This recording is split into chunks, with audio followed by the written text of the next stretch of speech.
What's up? What's up? Happy Monday. Fast giving that countdown. Great at podcast. That's right. Not exactly a DJ. But it's all good. Fat, I could coach you on that stuff. Yeah, and it's funny that happened. And it's funny that I could coach you on that because that's the topic that we got today, being coachable. Episode 25. Oh, I'm sorry. What's that? Oh, sorry, I'm not coachable. Let's talk about that. We may get some opinions from you later. You know what pisses me off about Fat? What? Because I'm fat. No. He talks like that on air. Like he has no personality. Yeah, dude, he's does. so cool, little smart ass. Like he wasn't talking shit It's to me true. 5 minutes ago, and then he gets on the podcast and he gets all Timid nervous. yeah. Like, you know, when you're homie, you know, like you're in grade school, you're homeschooled. I don't know. You know, you're on the playground, it's all good. Guys are being, and then like a girl walks by and like guys got to act different. Yeah, I'm like, yeah. hey, bro, you don't gotta like lie to kick it, man. Just be who you are. You are fat. Fat. I am. Don't lie to kick it, Fat.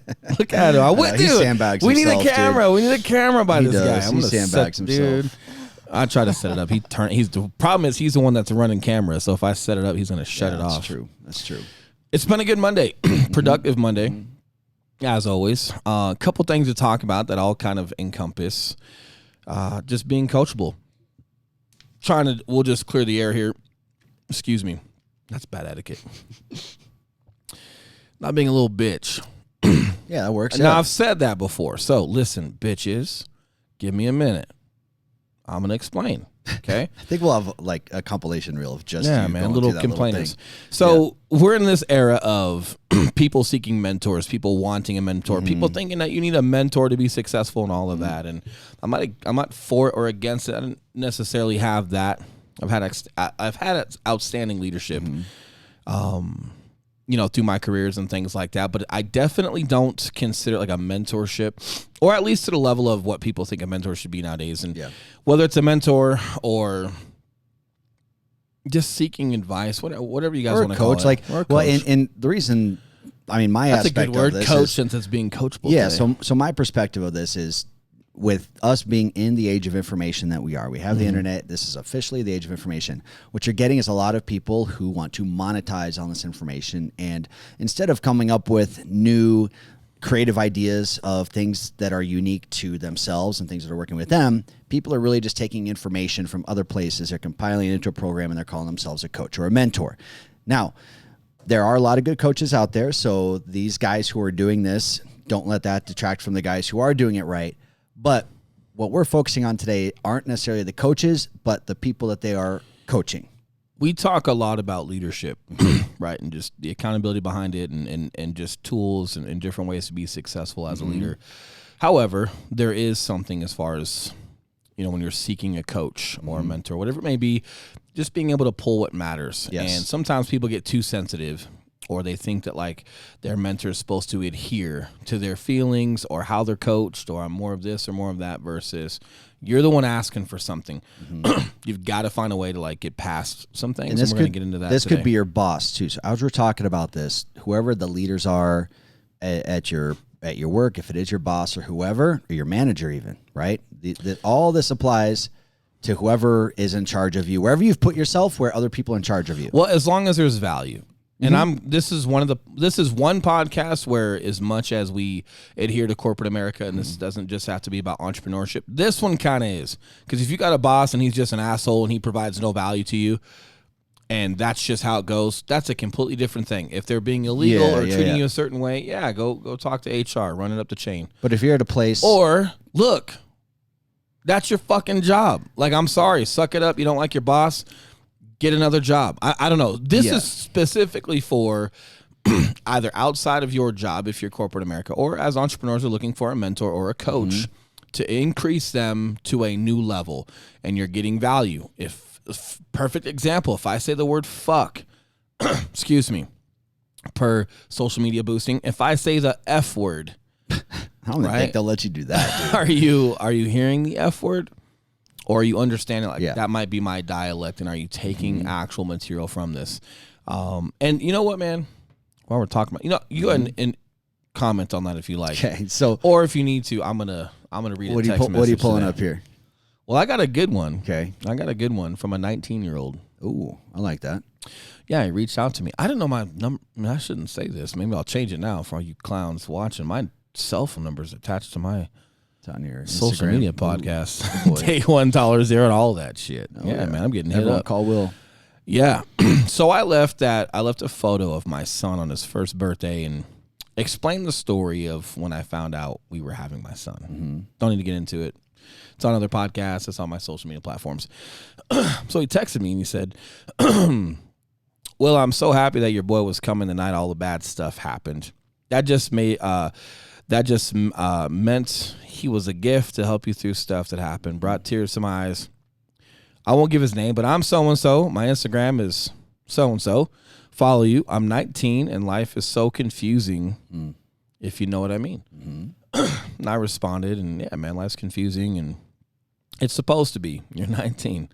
And then I'm going to read one more, and we're going to kind of get into it. But he's like, "I know I do, and it's the world that makes it so much harder on me because of who I am.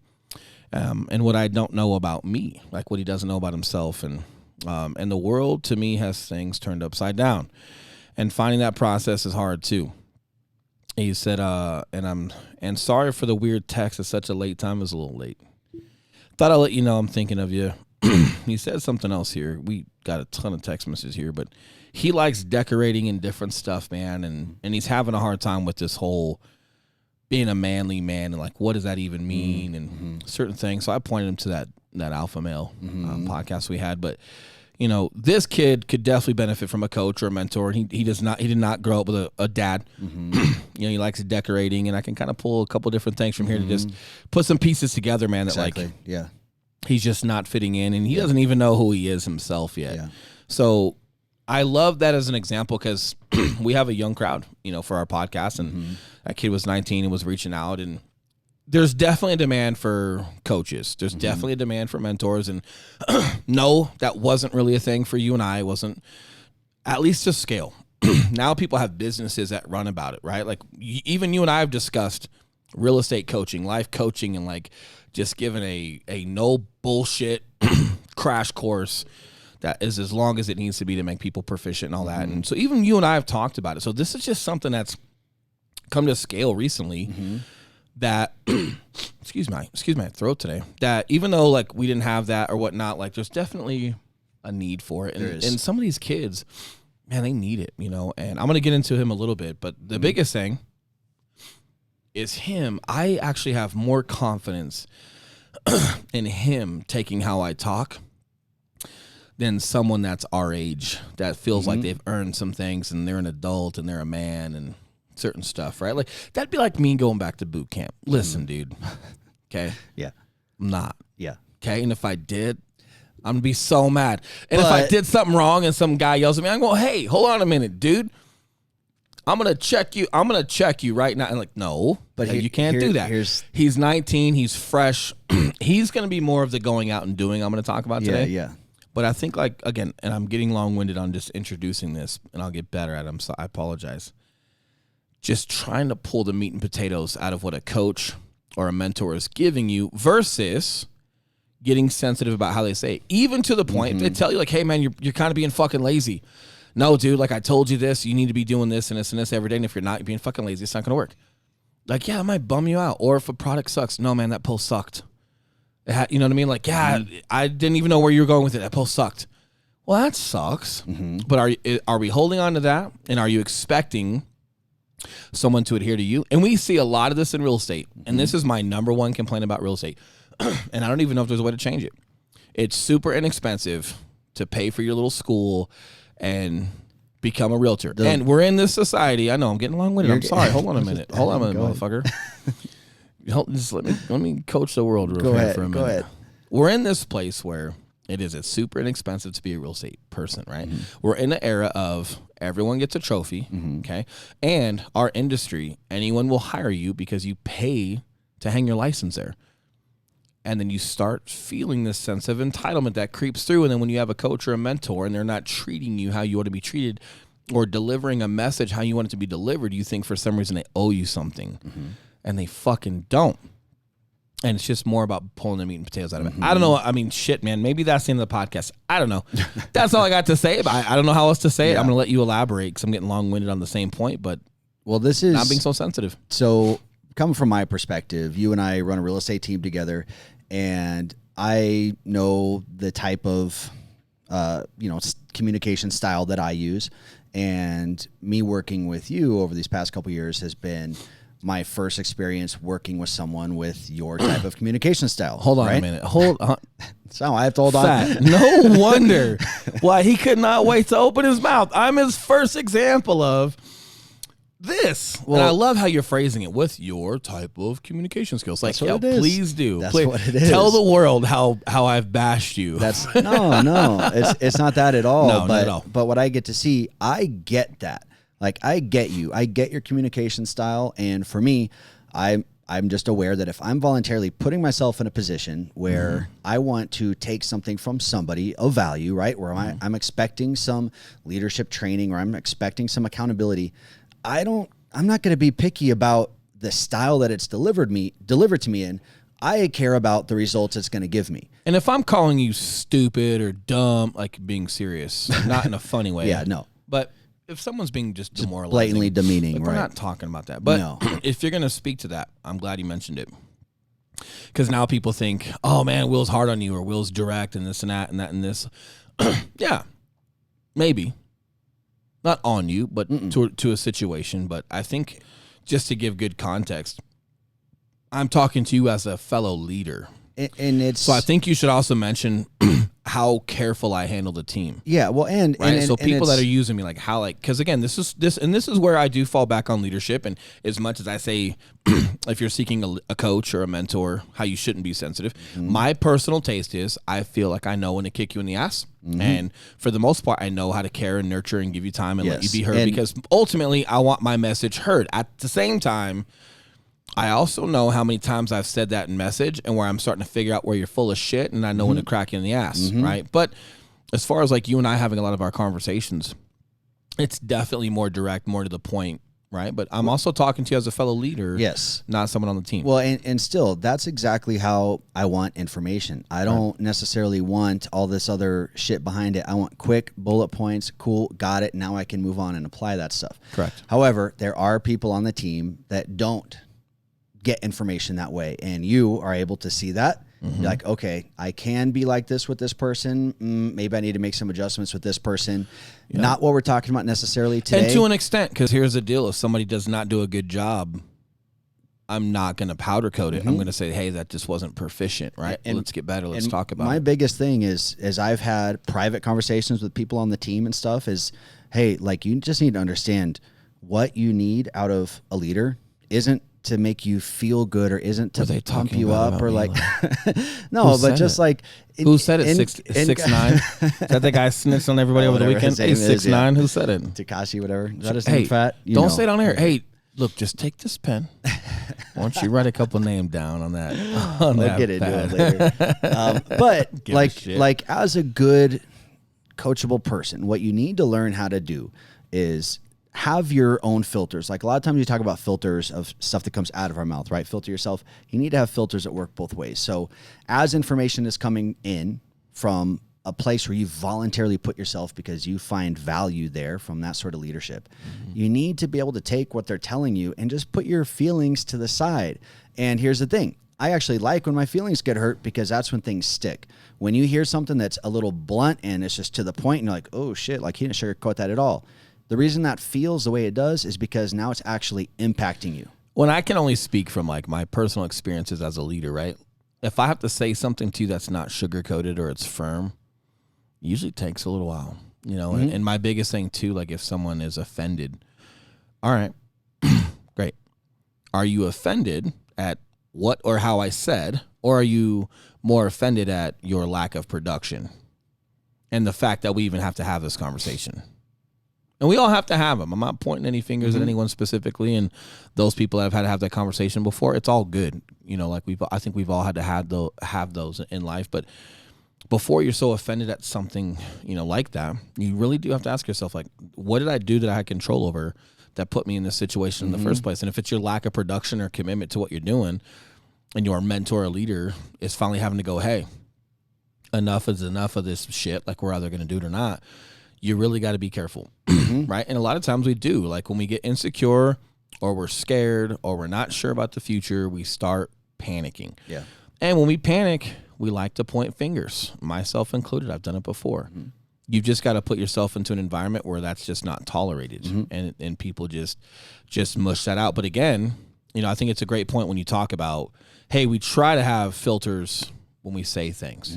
You got to have filters when you're receiving things too, right? You know, and I think people are getting a little bit more accustomed to curse words and things like that. And my biggest thing is like, look, I'm not going to call you a fucking idiot or stupid. I might go, hey, so that wasn't good at all. Right. Right? Yeah. Like, hey, I'm stretching and thought about it all night. Nothing good came from it. All good. Listen, moving forward, how do we adjust that? And you're just going to have to be able to combat that. But it's good to just hear those things. For me, you know, like just with being in the Marine Corps during a time of war, there was just no time to pat you on the ass. It didn't even come from like a mean place. I know we joke about some of the boot camp stories or infantry or SOCOM stories. Like, cool, man.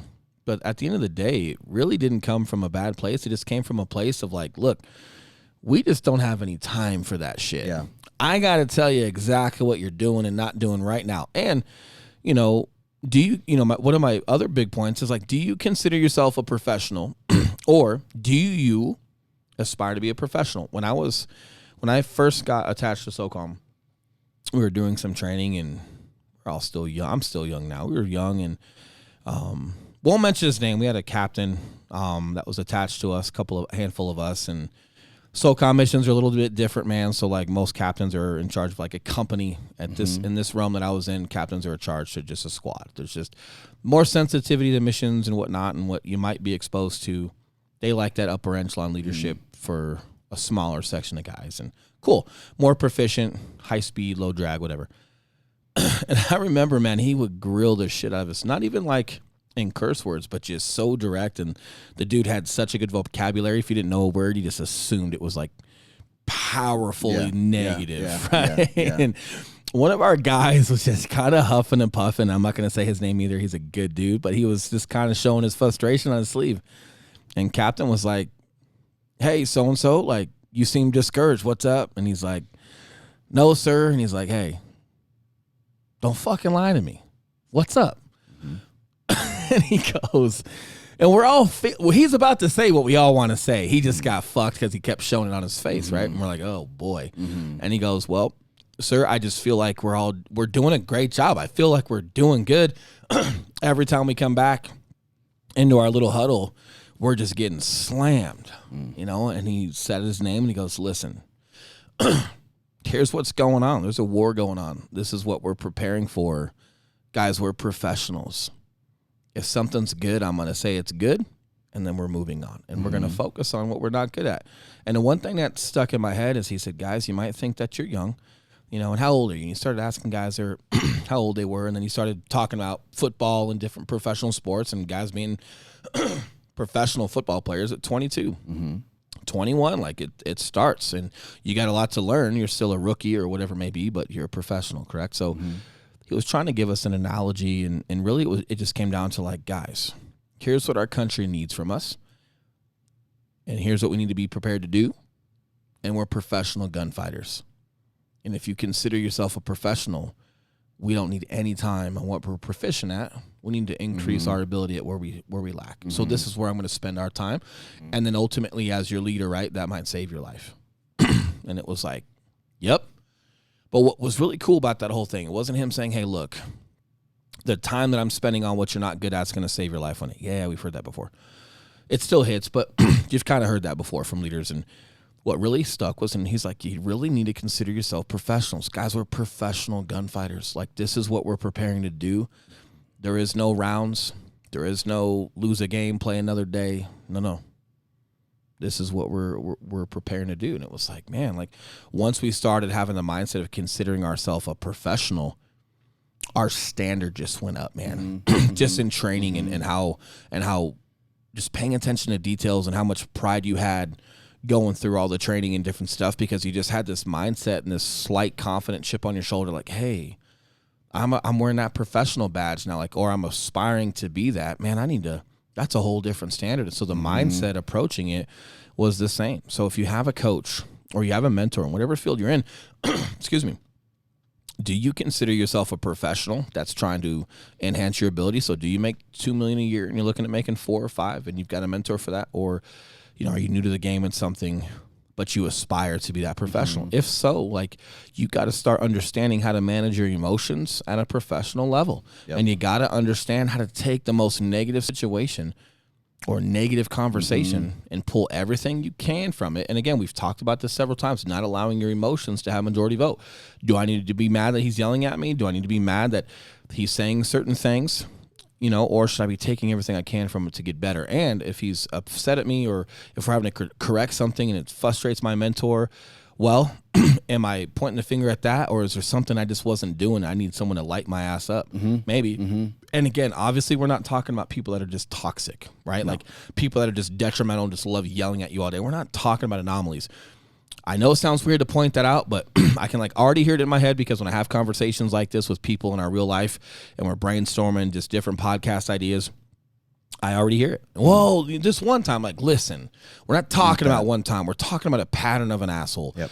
Is there good things there and you're just not doing your part? Or are you doing a great job? He's just focusing on what you still need to get better at. And does he only have so much time for you? And it's on you to take it or leave it. And is it making you better? Yeah. Are you there? And I'm real big on, what do you want? And if it's not making you better, again, so don't point a finger. Else. Yeah. Go somewhere else. Or are you listening to this podcast right now and you're like, yeah, well, my mentor or my leader is not making me better because I'm being a little sensitive ass bitch. Right. Maybe. Yes. Excuse my language if I'm offending you right now. I might not be the best podcast. Maybe I'm not your best podcast mentor, but again, I want to express that whole exception and that anomaly of someone that's just toxic. I understand that. No, I'm not recommending you be around that. But there are guys like me out there that are super caring, that put super enormous amounts of energy and effort into people. And sometimes I'm going to get in your ass. Or sometimes I'm going to go, nah, that's not going to fucking work. I think we should do this. Are you hearing me say that's not going to fucking work? And then you're taking it personal that your idea was stupid and, oh my God, it's the end of the world. Or do I just only have so much time and I'm adjusting script for you so you're at least proficient for that day? And are you taking what you can from that and moving forward? Or are you getting hung up in your own insecurities? So what I want you guys to start thinking about is, is what you want maybe necessarily what you need?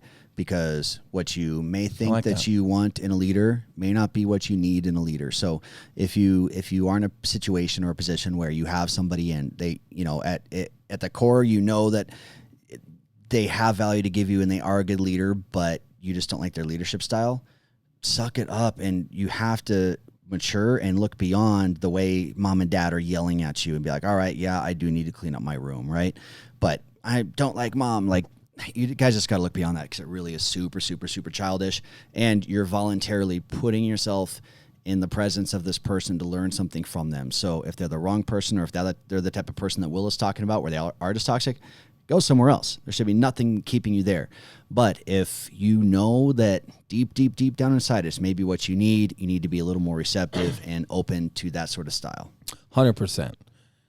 Need is a good word. And you just have to have those honest conversations with yourself. I have friends, believe it or not. Fat, you better friend up right now. You my friend? We more than just friends. Good deal. And you ever have that friend that tells you a situation, or just an acquaintance or people on the team, and they tell you a situation and you're slightly opposing? Oh yeah. So then they tell you the situation again, slightly restructured to spin it a different way, to right? just get you to fall on their side of the fence. And you're like, listen, man, I know what you're doing. Yep. So do you want me to tell you this side of things? And do I want to, or do you want me to just tell you what you want to hear? Because that's really easy. I'll just, oh yeah, hey, great job. Suck it easy. Have a great day. Or, and even, man, I was talking to one of our friends, Gavin. Remember we were talking to him the other day about some plans we have as far as just online and coaching and different stuff. And the second I open my mouth, he starts playing devil's advocate. I'm not mad at it. I like it. What he's doing is he's having a proactive conversation with me, and he's making sure that I've articulated my thoughts and I've gone through my own thought process to at least think it through at a basic level to say, yeah, it's worth at least trying and moving forward on. And if I can't answer certain questions that he has, playing devil's advocate, then maybe you're not prepared. And look, if I can't answer his questions, man, I didn't think about that. Let me go back to the drawing board. Maybe I'm not ready yet. Cool, I'm not mad. And when he's playing devil's advocate, I understand what he's doing and why he's doing that. It's only challenging me and making me go through my thought process again, answer questions that maybe I didn't think about. And if I'm prepared and I can handle those questions, then maybe at a basic level, it's good to say, oh, hey, you know what? That could be a good thing. And it sounds like you've thought some stuff through and it sounds like a solid idea. Now you know, without even him having to say that you can move forward with it, right? Yeah. But a lot of times, you know, like you say something like that. And I don't recommend this with your wife or your husband, so please don't take this out of context. But like if you and I, sometimes you'll do that to me or I'll do that to you, and like, it's okay. It's devil's advocate. Like, I don't need you should seek that to just out, rah-rah me, man, and just tell me what I want to hear, because then you and I start believing our own bullshit. Yep. Before you know it, we're nothing. Yep. So it is good to have that. And I think you know, so if you don't have a mentor or a coach or whatever it may be, but there's people that you get advice from here and there, and they play devil's advocate.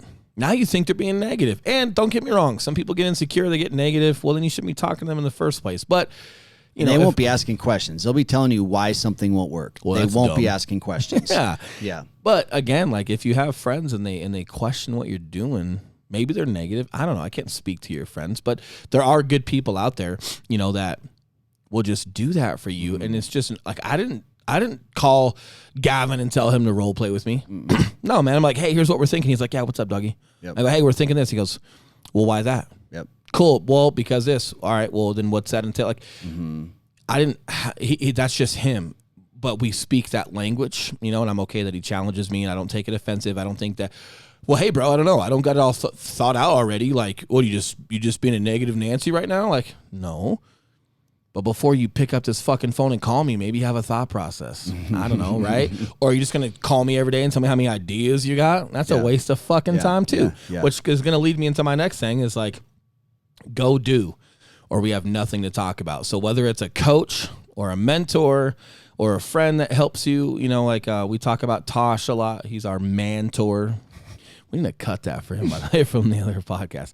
But you and I don't really have any mentors or coaches. Like you and I just kind of go do our thing. But outside of each other, and then a few other select people in our lives who we talk to a lot. Yeah. And I don't know if they're a mentor or a coach. You know, I think there's structure and consistency with that. But we've got a couple of people that we can seek advice from. Yeah. And if I've got an important question, we can make certain phone calls. You know, I try to go see Tosh, you know, every 90 days or so. And but again, it's not. He has no obligation to me. There's no script, you know, not to humble brag or anything, but I do pretty well at keeping myself pretty focused and figuring out systems. And I like to go reflect and just, you know, ask him a couple of things and get his perspective on, you know, but it's few and far between. But, you know, I can go 90 days and not talk to him. I can go 6 months, whatever I have to do. Like, and it's because like I'm diving into my process. Some people, right, it's like paralysis by analysis. A coach and mentors, like you can get so stuck on YouTube plus your coach plus everything else that you're so busy like asking questions that you're paralyzed, and that like you actually haven't done anything. So I'm talking to that kid, right, 19, awesome kid, and if that kid is listening, I'm not gonna put his name out, but if he's listening, love you, man. I really appreciate you reaching out and at least seeking help. You know, we talked last night for a bit, and he messaged me this morning. He's like, hey, good morning, and I was like, hey. Getting kids ready to school. Get your fucking week going. Don't fucking good morning me, man. You don't got time for that. Get after it. Text me every Friday. Yeah. Then text me once a month. And then never forget. Forget about me because you're just crushing, man. Yeah. And you forget us little people, you know. But it's true. And I just dropped that little seed on him. Like, hey, man. Hey, I'm got the kiddos and whatnot. Get them ready for school. Listen, man. Go attack your week. Exclamation mark. Right? And that's true. Like at some point, like when you start seeking and you start questioning everything, we talked to our team about this a little bit as well. It's like, look, at some point, there is nothing left to talk about except for your brand, your business, your actions. You and I, we have onboarding. We do certain things for agents, and we coach them on a lot of stuff. At some point, it runs out because the rest of our coaching applies to like intermediate and advanced level stuff that you're doing. And that's all predicated upon case by case analysis. So if you don't have buyers and sellers, and if you're not out doing your social media and running events, I got nothing to say to you. I can't. There's nothing new. We can only train so long. Yeah. Look, man, do you want to go fight? Right. No, you just want to train here year round? Cool. And no disrespect to people that do that. However, I'm going to shit on you.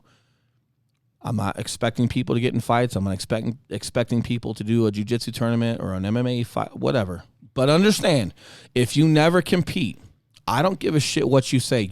I don't care how good you get at training. You've been training for 10 years. You know it. Got it. I understand what you're saying.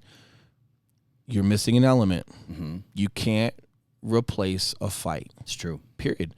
So in business, like you can coach and all this, but at some point, man, like if you're not going out and doing, we got nothing to talk about. And that's what I want that youngster to kind of figure out. We've had some other youngsters reach out as well, man. I feel like we've got a good young crowd, which I love, man. I think youngsters they're a blank canvas and they're coachable, and not every millennial is a piece of crap or as lazy or as entitled that people think. Some of them really are seeking some of this. And I'll tell you what, man, with some of the stuff I saw as a police officer and just some fatherless communities and different things going on, I really hope podcasts like this and like that text message, man, there's like 100 of them in there. Fuel, I spoke to that kid for about an hour and a half, and he's going through some. So you could tell. Yeah. I like decorating. I'm not the typical guy, and like take it for what it's worth. Take that however you want. I think people can understand it. Like he's just having some identity issues, and there's some outside influences, and there's a couple text messages he had in there where he was just trying to change people, or I want to change the world. It's like, hey, we don't even know who we are yet. Yep. What you got to do is just face your music and get comfortable in your own skin with who you are before you ever try to outside influence. And I tell you what, man, like again, after being a cop for so long and seeing some of these demographics and some of the things and challenges that kids go through, if we can put this stuff to scale and kids can get a hold of stuff like this where a mentor and a coach or a big brother, role models kind of there and can speak to them personally every once in a while and can speak to podcasts, that's great. But my biggest mission for them, right, is that, hey, this whole thing, he's like, asked me, like, hey, was it hard to figure yourself out? Yeah. Yeah, and for half of it, I didn't even know it was figuring me out. I was just doing shit I thought I loved, man, and trying to have a cause, and, but it's really cool to speak to youngsters, and it's no disrespect to folks that are older. You just got to have a little bit thicker skin because you got all those insecurities and you got your ego and you're supposed to be something already. You're in your mid-30s or mid-40s and you're starting over. And how do you say that without faking the funk and acting like you're more established than you are? And like, hey, I get it. You think Kate living with her parents and Chloe living with her, me sleeping in a pantry was fun? No. But I understand how to put myself under that, under fire and under pressure in order to perform. And we were talking about that today. It's super special that we started. Day 1.0 was literal. That was my day 1.0 of Instagram. If you haven't seen my Instagram, scroll to the bottom. Okay, like my first 3 posts are me driving Lyft at night, talking about studying for real estate. I wasn't even licensed yet. And it was talking about not being fancy or romantic, how I made my money, but just to do what I had to do in the middle of the night to get by. And then going to the gym in the morning and getting my mind right, and then studying all day and banging out that test so I can go be productive. And I'm really glad I did it because it shows the non-romantic side to building something. And now that we have this and our team and some things are going well, people can go back and look at that. And it's tangible. They can relate to it. So I think it's important, man. And but I'm going to let you speak to this as well. But this whole piece, which is my second to last note I've got today, but go do. Or we just have nothing to talk about. Like, you have to understand training is only going to take you so far before that mentor, that leader is going to keep fucking repeating himself. And at some point, it's like, hey, man, like, you got to go do this. Like, you got to get in a fight. Yeah, man, in training, your jiu-jitsu looks cool. And your kicks look really good when we're hitting the mats. I don't know how you act under pressure. I don't know if your timing or your distance or getting punched in your face wobbles you. I don't know. So we're just going to be going through the motions for 10 years unless you go get in that fight. There's a reason you don't see any pro fighters coming out of UFC gym, right? There's no pro fighters at UFC gym. Like, they got bags and pads and got a little cage set up there. So much for that sponsorship one day, huh, Fat? It's like Dana White's not calling us. There's a reason they're coming out of Jackson's and like real training centers because, you can't just go keep taking your kickboxing class where the lady's yelling out combos and you're hitting the bag. You got to go do some shit. You have to, and then now that we're talking about doing some shit, I saw this quote today. I'm not going to quote it. I don't want to bully anybody, but it was a quote that was talking about like if it's popular, it's not right. Right. No, I don't like that at all. So now what we're talking about doing, and you're finding yourself, and you're going to go, cool, I'm going to go figure this out. look, don't be different just for the sake of being different. Okay. Like, no, there's going to be some things that are popular or that are the norm, that are the right thing to do. Like telling the truth. Yep. Okay. Or whatever. Right. I don't know. I didn't care for that quote. And I think, when you are going out and doing, like, are you going to do a lot of things maybe different than others? Maybe. But that's because maybe the majority are just lazy or they're not creative and they're kind of going through the motions. And I'm sure that's what that quote meant. I'm sure I'm taking it a little bit, not out of context, but I'm taking it a little bit step further. But no, I don't think that if something's popular, then it's not productive. Like, no, that's not true at all, It's man. not for you. You don't need to do it. And this is like that, right. So this is like the phase 2, right? Like, okay, you're actually going to go out and like start doing and focusing and putting your foot forward. You really got to like stay out of your head. And when other people, like outside influences or naysayers or toxic, and we've talked about this on like every podcast, right? Like people that are just super negative, that are going to tell you like you shouldn't be doing what you're doing. And then you got the other side of the pendulum of people that are just the toxic positivity that want to encourage and just throw way too much weight at some bullshit you did that's not a big deal, but they're making it a big deal. You really got to stay out of that. Like, you got to stay out of your own head with your own insecurities and things like that. Like, you just got to take some of the emotion out of that. Like, get emotional about goals and accomplishing things, but don't necessarily be emotional about a process.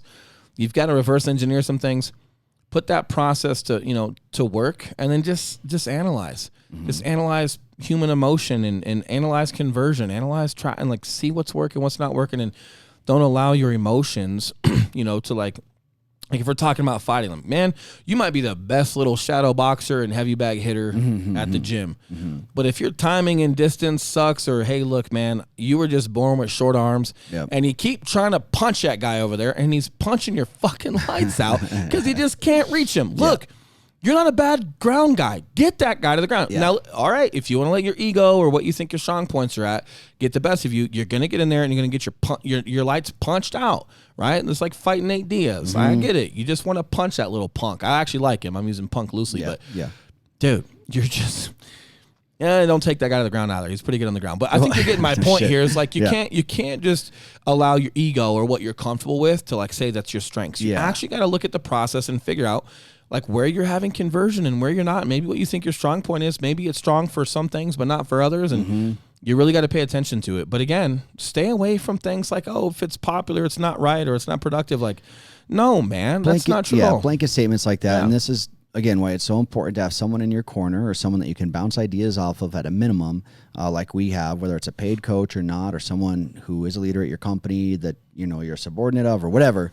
That's why it's so important I would intentionally seek someone out who's not going to tell me what I want to hear. If you've got a coach that is just pumping you up all the time and saying, yeah, man, good job, like that pain, at least for me anyway, I am so motivated by pain that, some people are like pleasure driven, some people are pain driven. I'm so motivated by pain to just get like, I react really well when shit hurts, right? I react really well in a positive way when things are painful.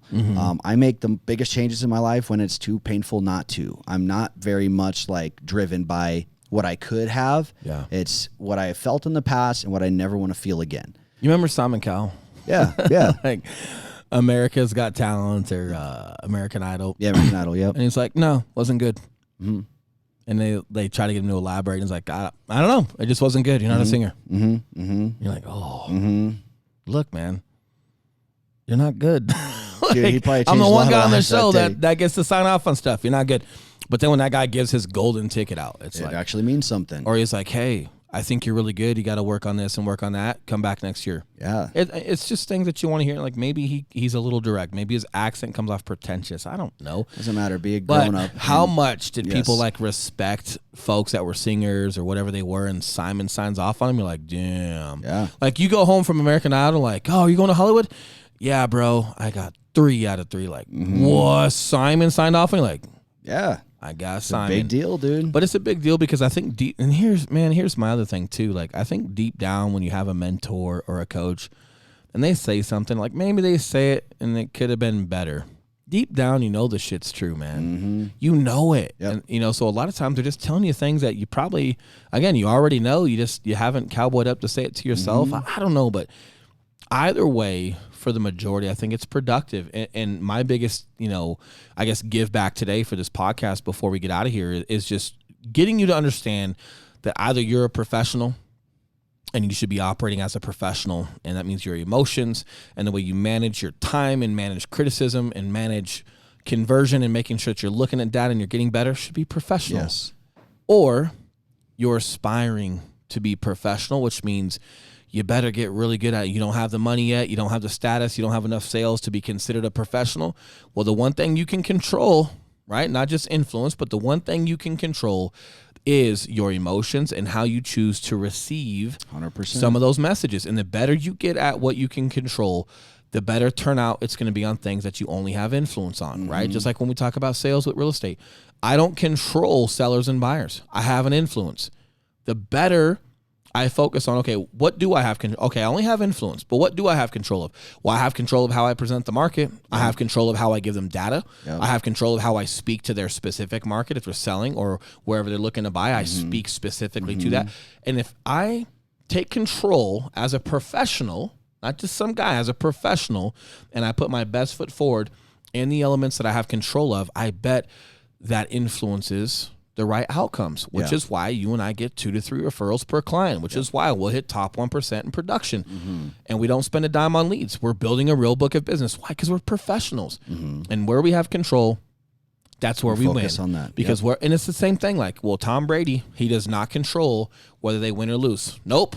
But that team controls how much film they watch, how much they communicate, how well they practice, how well they're paying attention to details, how well they duplicate the model on the field that the coaches are presenting in the classroom. They have control of all of those things.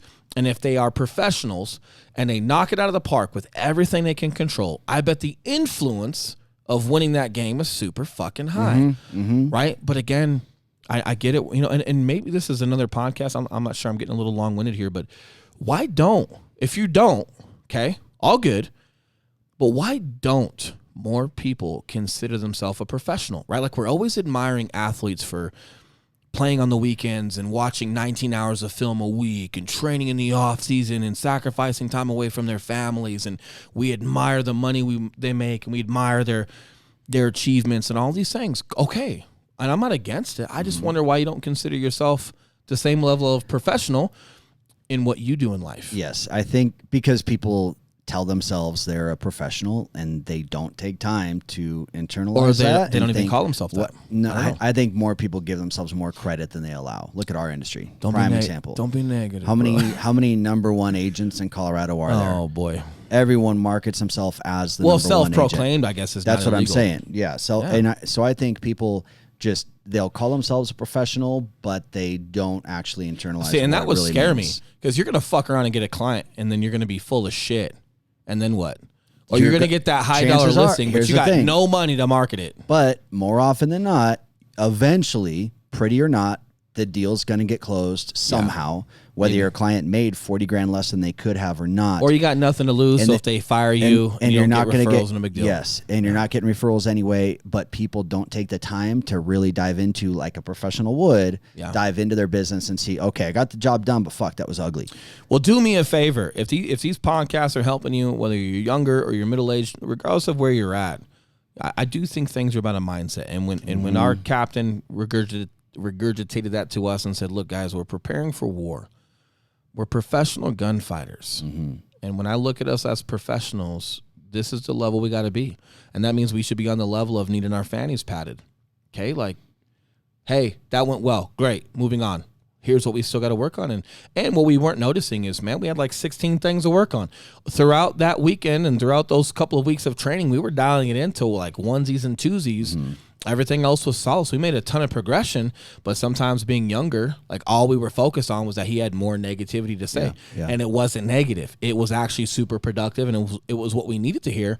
But once we started having that thought process of approaching gunfighting as a professional, the entire vibe just changed. So I want to wish that, if you're listening to this, I want to kind of pay that forward and wish that to you is, if you're finding that coach or that mentor, you're not quite there, but this podcast somehow is helping you or whatever it may be. Like, every little thing you do, taking care of your mind, taking care of your body in the gym, paying attention to details, watching what converts and what doesn't convert, and taking notes and planning your week, and paying attention to all those things. Like, that's the level of person you should be as a professional. Now, you don't have the numbers to be considered one yet or whatever it may be. Cool. but you have control of time blocking. You have control of paying attention to details. You have control of how you're approaching your day, taking care of your mind, taking care of your body, and getting your ass to the gym and eating right. There's a ton of things you do have control over that do lead to success big time. So do you have control over that entirely? No. You have influence, but where you do have control, like if you're knocking that out of the park, it's a domino effect into where you only have influence. Things tend to fall on your side of the fence. But again, I think my biggest mission for today as we end this thing is having that mindset of just being a professional at what you do. Not only, I guess, not just a mindset, but approaching it every single day. If that means you're missing family sometimes, or you're working late, or you're working early, or you're working over weekends, listen, how important is this to you? And if you're going to use that word or consider yourself a professional, at what level have you committed yourself to even have the audacity to rate that title? Period.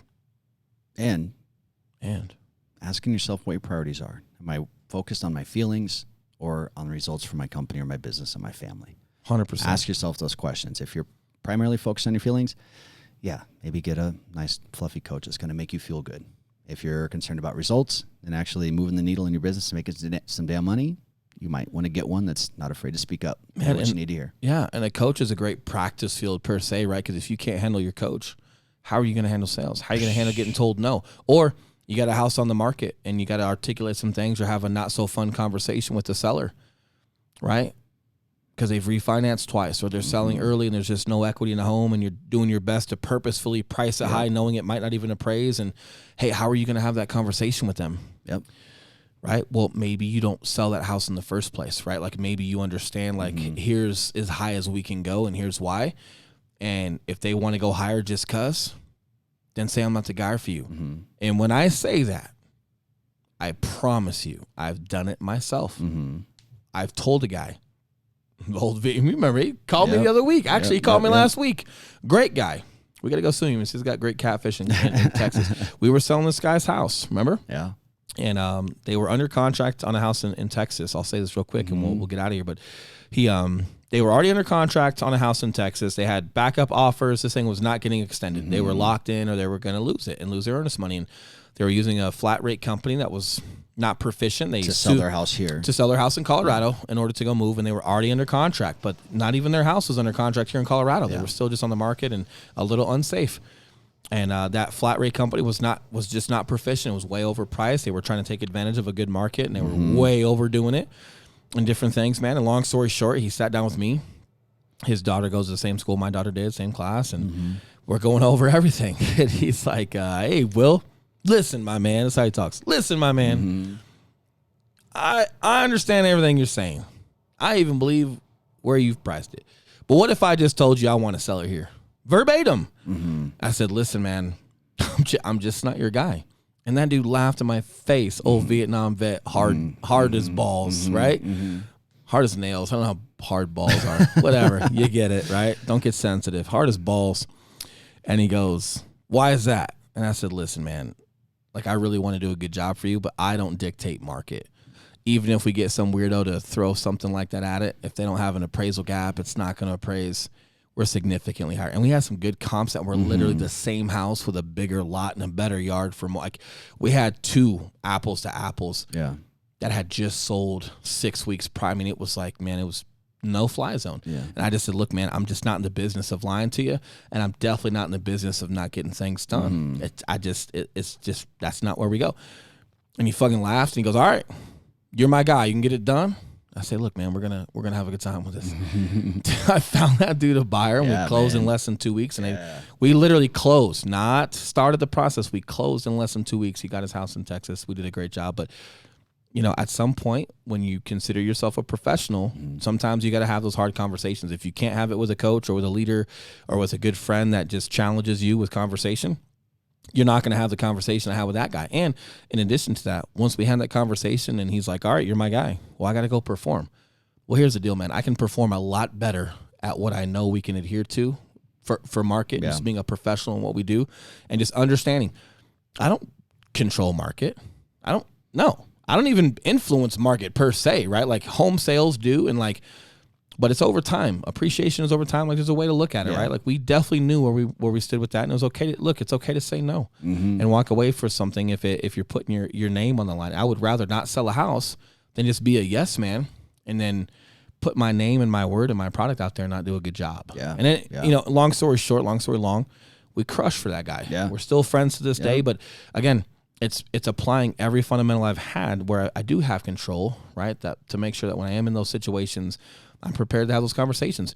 If you're not prepared to have those, question yourself. And if you can't take it from a coach or from a leader or a mentor that's been there and that's done that, and I guess picking a mentor or leader is a whole different conversation, but if they're adequate and they're making you better, you got to focus on hearing what they're saying, not what they're saying to you, not just talking at you. If you don't, well, you will not survive if you don't. You're just not. But yeah, that's all I got, man.